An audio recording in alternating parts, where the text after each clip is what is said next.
Bonjour Madame le ministre. Bonjour. Le ministère de la Solidarité, de la Famille, de la Femme et de l'Enfant organise ce jeudi la deuxième édition des rendez-vous de la famille. Alors Madame le ministre, dites-nous quels sont les objectifs visés en initiant une telle activité. Je vous remercie.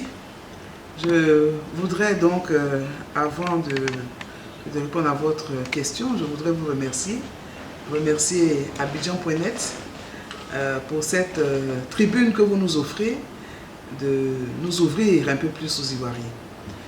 Et je voudrais également, à travers cette tribune-là, remercier tous les internautes, tous les Ivoiriens, toutes les familles de Côte d'Ivoire pour l'intérêt qu'elles accordent en général aux activités de notre ministère de la Solidarité, de la Famille, de la Femme et de l'Enfant, qui est en réalité le ministère des populations, le ministère de tous les Ivoiriens, de toutes les Ivoiriennes, le ministère des familles. Et je voudrais donc indiquer à travers cette question que les rendez-vous de la famille, pour notre part, est cette tribune d'expression, cette tribune donc de dialogue, cadre de proximité avec les familles en général. C'est un cadre d'échange et d'information. Notre objectif est donc de faire participer les familles à l'action gouvernementale. Notre objectif, c'est d'informer les familles de ce que le gouvernement entreprend comme action pour elles-mêmes, dans leur intérêt. Mais c'est également de prendre leurs préoccupations, de recueillir leurs critiques, de recueillir leurs propositions également et suggestions. Il y a des familles qui nous ont fait d'excellentes propositions. Le gouvernement travaille pour les familles. Et la famille mérite d'être protégée, elle mérite d'être valorisée, elle mérite donc d'être encadrée de façon à pouvoir honorer ses devoirs vis-à-vis de ses membres, n'est-ce pas, vis-à-vis de ses différentes entités, mais également ses devoirs vis-à-vis de la nation. Cette tribune est donc l'expression du partenariat fort que nous négocions avec les familles de Côte d'Ivoire. Partenariat entre le gouvernement et les familles de Côte d'Ivoire. L'an dernier, il y a eu la première édition. Quel bilan avez-vous fait? Je voudrais vous remercier, vous avez raison de parler de bilan. En réalité, la première édition des rendez-vous de la famille a eu lieu en 2015, le 4 août dernier. Cette édition qui a eu lieu en même temps que la cérémonie de lancement de cette tribune d'échange et d'information avec nos différentes familles, a eu pour invité principal Madame la ministre de l'Éducation nationale et de l'enseignement technique, Madame Kandia Kamisoko Kamara, qui a entretenu donc nos invités, nos cibles, les familles et les personnalités qui ont bien voulu partager ces moments avec nous sur la question de l'école obligatoire pour tous les enfants de 6 à 16 ans. Nous étions à peine donc à quelques semaines de l'adoption de cette grande décision par l'ensemble du gouvernement et les familles étaient préoccupées, les familles étaient même inquiètes de savoir quelle était donc la vision du président de la République en la matière, qu'est-ce que cela comportait en réalité école obligatoire pour tous les enfants, est-ce qu'il y avait en perspective des sanctions à l'encontre des familles, est-ce que l'État était prêt, n'est-ce pas, pour offrir donc à tous nos enfants cette possibilité de tous aller à l'école quand on sait le nombre d'enfants que nous avons par rapport donc à nos infrastructures. Est-ce que Madame la ministre de l'Éducation nationale avait la capacité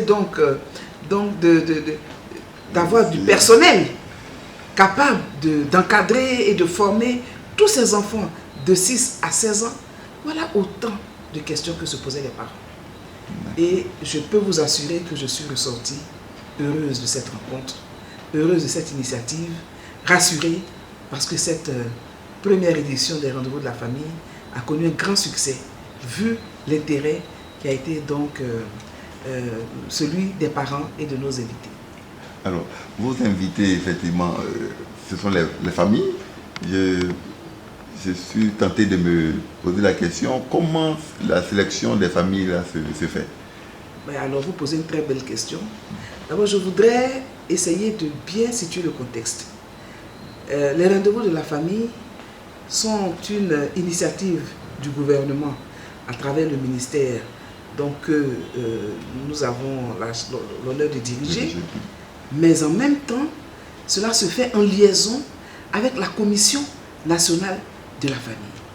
La Commission nationale de la famille est un organe d'une cellule consultative qui a été créée et mise en place par le gouvernement. C'est le comité consultatif national.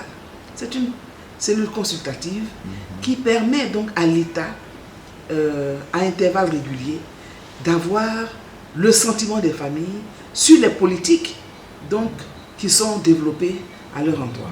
Et la Commission nationale de la famille est l'organe technique de ce comité consultatif et il est présidé par le Premier ministre Daniel Kablan-Denka. Alors, la Commission nationale de la famille a en son sein, certes, des institutions de l'État du Côte d'Ivoire, des ministères techniques, la présidence de la République, donc des institutions de la République, mais elle a surtout en son sein les organisations de la société civile. Je veux parler, n'est-ce pas, de l'association des rois et chefs traditionnels de Côte d'Ivoire qui aujourd'hui est la chambre des rois et chefs traditionnels qui est représentée et qui joue un rôle déterminant. Nous avons le forum des confessions religieuses, le COSIM, et donc toutes les organisations religieuses pratiquement représentées au sein de cette commission nationale. Vous avez également des associations de femmes, le Parlement des enfants, des ONG nationales et même internationales qui travaillent à la thématique famille. Ce sont celles-là qui sont invitées et qui viennent avec des familles qu'elles encadrent. Et nous également, nous permettons d'inviter, donc à travers les communes du district d'Abidjan, puisque c'est dans cette commune que la première édition avait eu lieu, la seconde également, donc dans le grand district d'Abidjan, et les différentes communes d'Abidjan, nous font également venir des familles qu'elles choisissent librement. Et ce sont ces cibles-là qui se retrouvent donc, qui retrouvent en face d'elles, je devrais dire, le gouvernement et la Commission nationale de la famille. Je le disais tantôt, la seconde édition aura lieu ce jeudi. Alors, cette année, quels sont les grands axes? Ben, je vous remercie. Après le succès que nous avons connu avec cette première édition qui a vu la participation des membres du gouvernement, en l'occurrence Madame la ministre de l'Éducation nationale, Madame Kandia Camara, cette seconde édition verra cette fois la participation du Premier ministre qui sera là, qui présidera cette cérémonie, mais qui en donnera les grandes orientations. Pourquoi le choix du Premier ministre? Voyez-vous, le président de la République vient d'être élu par les Ivoiriens.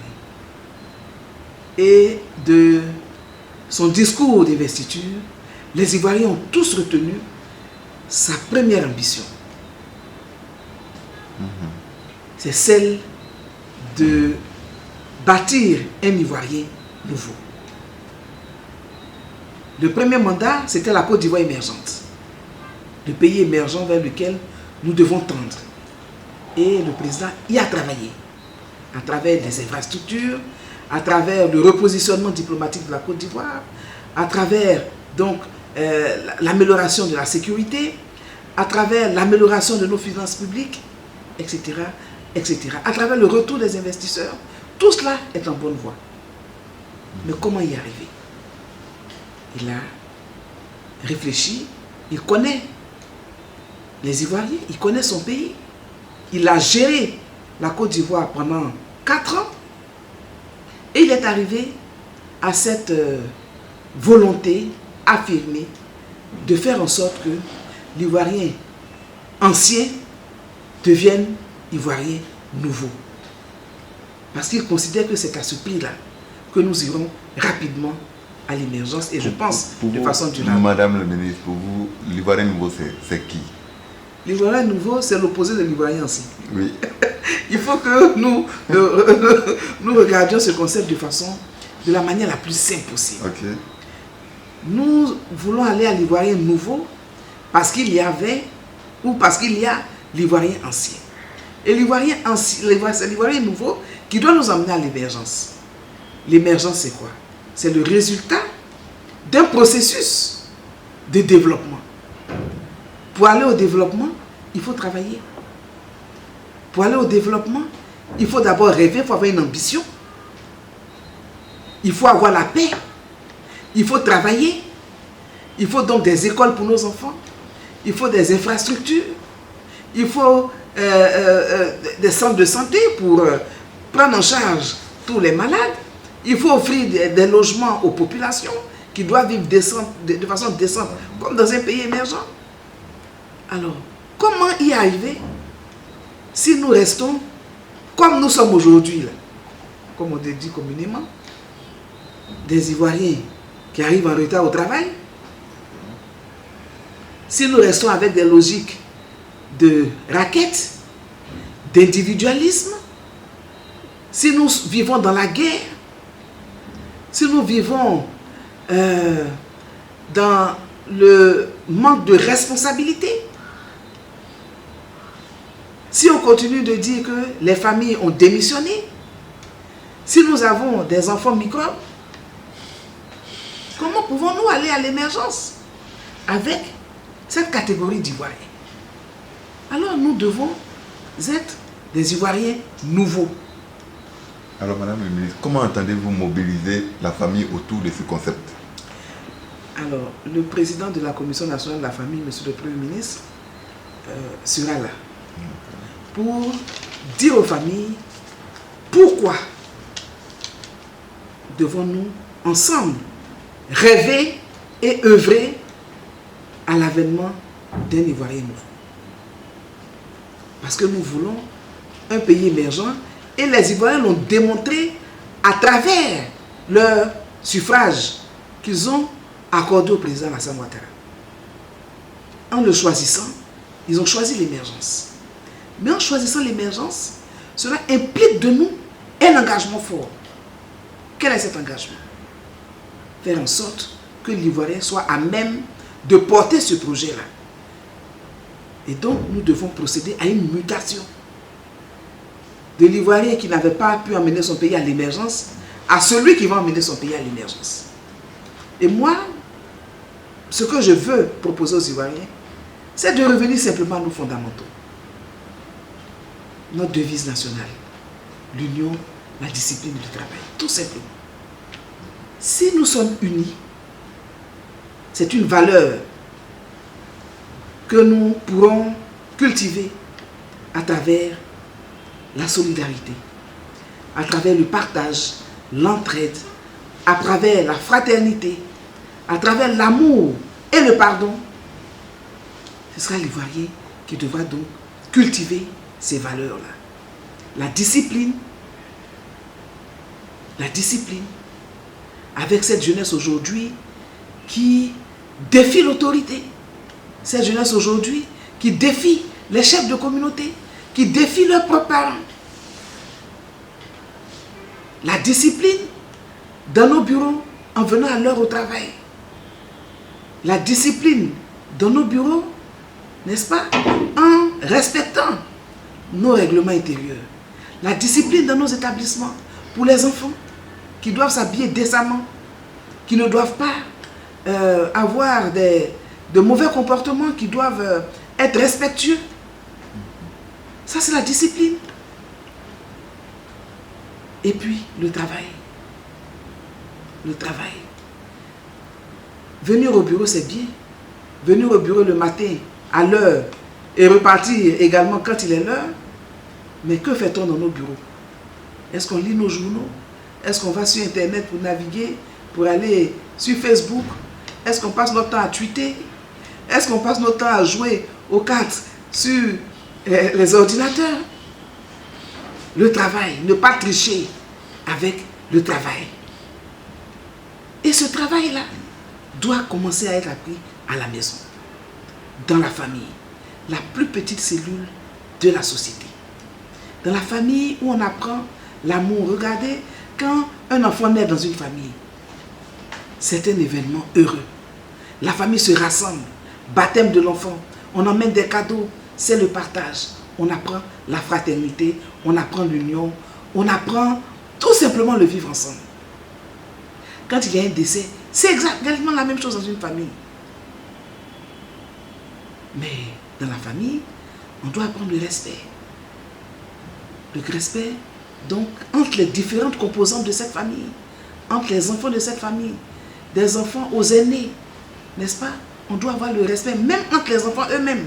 Le grand frère qui doit respecter le petit frère pour être un modèle, apprendre à être des modèles, comme le dit d'ailleurs notre hymne national. L'Ivoirien qui doit devenir ce modèle-là de fraternité. Donc, l'Ivoirien modèle doit être préparé dans la famille. Si dans la famille, on n'a pas ce qu'on appelle la solidarité, on n'apprend pas la fraternité, on n'apprend pas le respect de l'autre, on n'apprend pas la discipline. Si dans la famille, on n'apprend pas à travailler, à participer au ménage de la maison, à la vie de la maison, à apprendre ses devoirs, ses leçons, que nous sommes des enfants qui allons à l'école. Si dans la famille, papa n'apprend pas aux enfants qu'il faut travailler, que maman n'apprend pas aux enfants qu'on doit travailler pour que la maison soit propre, qu'on doit travailler pour vivre décemment. Si dans la famille, papa n'apprend pas à l'enfant qu'il faut faire de bons choix, ne pas aller chez les magouillas, hein, qu'il ne faut pas aller raqueter les autres. Si papa lui-même est un agent de l'administration et puis il raquette et que l'enfant voit, mais quel modèle donne-t-on à cet enfant? C'est la raison pour laquelle ce thème que nous proposons et qui sera développé par le Premier ministre, l'Ivoirien nouveau pour une Côte d'Ivoire émergente, quel rôle pour la famille? Est-ce qu'il est possible d'atteindre, donc, de procéder à cette mutation de l'Ivoirien ancien vers l'Ivoirien nouveau sans l'implication des familles? Moi, je dis non.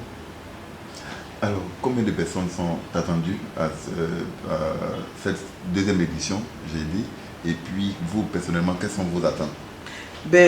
Cette salle de Palais de la Culture qui nous sera mise à disposition est une salle de 600 personnes. D'accord. Et donc, à la première édition, nous avions fait salle comble.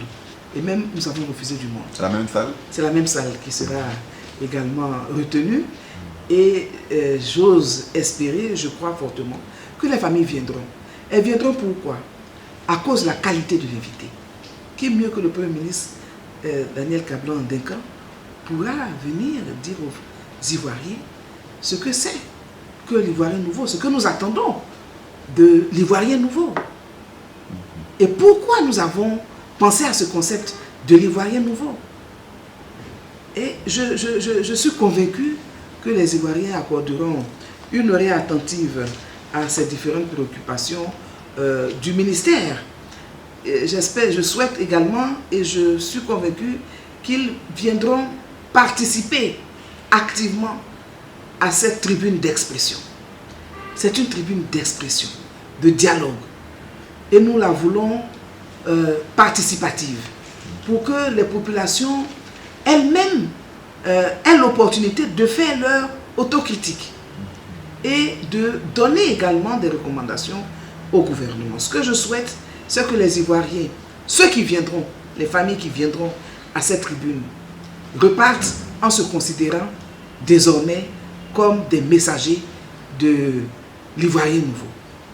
Les messagers du gouvernement pour l'avènement de l'Ivoirien nouveau. Et que ceux-là partout, dans leurs différentes communautés, n'est-ce pas, organisent des séances donc de discussion, de restitution, afin que dans nos différentes communautés, religieuses ou non, dans nos quartiers, dans nos différentes associations, nous apprenions à nous remettre en cause et que nous convenions avec le président de la République pour dire que nous avons dit oui à la Côte d'Ivoire émergente, alors disons oui à l'Ivoirien nouveau pour arriver rapidement à cette Côte d'Ivoire émergente-là. Les participants auront l'occasion de poser des questions au Premier ministre? Selon le processus, ce que nous attendons et ce pourquoi nous avons invité le Premier ministre, c'est qu'ils disent aux Ivoiriens c'est quoi l'Ivoirien nouveau? Pourquoi l'Ivoirien nouveau? Vous savez, le Premier ministre a un agenda très chargé. Mais il a accepté de se plier à l'exercice en venant donner la vision. et donner des orientations, des pistes de réflexion pour l'action. C'est ce que nous attendons du Premier ministre. Ensuite, les Ivoiriens qui seront dans la salle, à travers les différentes familles, auront en face d'elles le gouvernement, représenté par le ministère de la Famille et par la Commission nationale de la famille, qui, n'est-ce pas, répondront à leurs questions, qui répondront à leurs attentes et qui enregistreront également leurs préoccupations. Je voudrais profiter de cette tribune pour inviter nos amis internautes également à nous faire des contributions. Ce que nous attendons, c'est la participation. Voyez-vous, nous avons aujourd'hui élaboré un document de politique nationale de la famille. Mais ce document de politique nationale a été élaboré après que nous avons organisé à l'intérieur du pays des consultations nationales dans 10 chefs-lieux de région et dans toutes les communes du district d'Abidjan. Cela nous a permis de recueillir de bonnes informations et de recueillir les préoccupations des familles. Et c'est d'ailleurs à l'issue de ces consultations nationales, en tenant compte de l'aspiration des familles et de leurs propositions, que les rendez-vous de la famille, n'est-ce pas, a été institué. Cette tribune a été instituée à la demande des familles elles-mêmes, qui rêvent donc des cadres d'échange, des cadres de discussion et de proximité avec le gouvernement. Alors, ce sera la dernière question. Un appel aux populations et particulièrement à nos internautes. Alors, je voudrais dire à nos familles, puisque c'est la cible qui m'intéresse en tant que ministre de la Famille. Je voudrais dire que la famille est une institution, je veux dire une institution humaine, mais de nature divine. Et cette famille mérite d'être protégée.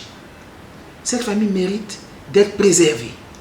Cette famille mérite d'être encadrée. Voyez-vous, dans toute société où les familles sont faibles, où les familles souffrent, ces sociétés sont appelées à disparaître. Si vous n'avez pas de famille forte, capable de produire pour la nation des citoyens de bonne qualité, des citoyens de bonne éducation, je vous assure que vous ne serez jamais une nation émergente. Les familles constituent les premiers laboratoires de la nation. Ce sont des laboratoires humains où on apprend des valeurs fondamentales de la vie en société. Où on apprend des valeurs fondamentales qui feront de nos enfants, qui font de nos enfants et qui ont fait de nous des personnes dignes. Aujourd'hui, vous avez des enfants à 20 ans qui préparent une licence ou une maîtrise ou qui sont dans des études supérieures, qui sont des enfants quelquefois de milieux modestes. Mais quelquefois, si vous voulez, dans une autre famille, de même niveau, vous avez des enfants, malheureusement, qui sont à l'opposé de ceux dont je viens de parler, qui sont des enfants qu'on taxe d'être mal élevés, qui n'ont aucune éducation, qui ont des problèmes de comportement, des enfants qui sont en contact avec la drogue, des enfants qui sont irrespectueux. Pourquoi avez-vous ces deux catégories d'enfants? N'allez pas chercher loin, cherchez à connaître leur histoire, cherchez à connaître les familles, vous comprendrez pourquoi vous avez ces qualités d'enfants. C'est un appel donc à la responsabilité collective.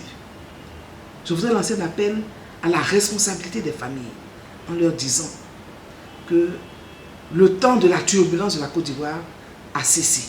Ce temps est terminé. Aujourd'hui, la Côte d'Ivoire s'engage dans une démarche vers son émergence. Et donc, c'est une démarche qui doit nous permettre de constater de grandes mutations dans notre pays. Et ces mutations doivent commencer par la famille. Notre gouvernement aujourd'hui a besoin de relations dynamiques avec la famille, où la famille n'est plus cette entité assistée, mais une entité partenaire du gouvernement. Une entité qui a certes des droits, mais qui n'oublie pas qu'elle a des devoirs vis-à-vis de ses différentes composantes, mais des devoirs vis-à-vis de la nation.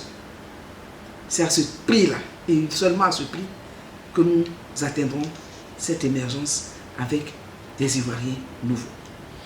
Merci beaucoup et à très bientôt. À très bientôt.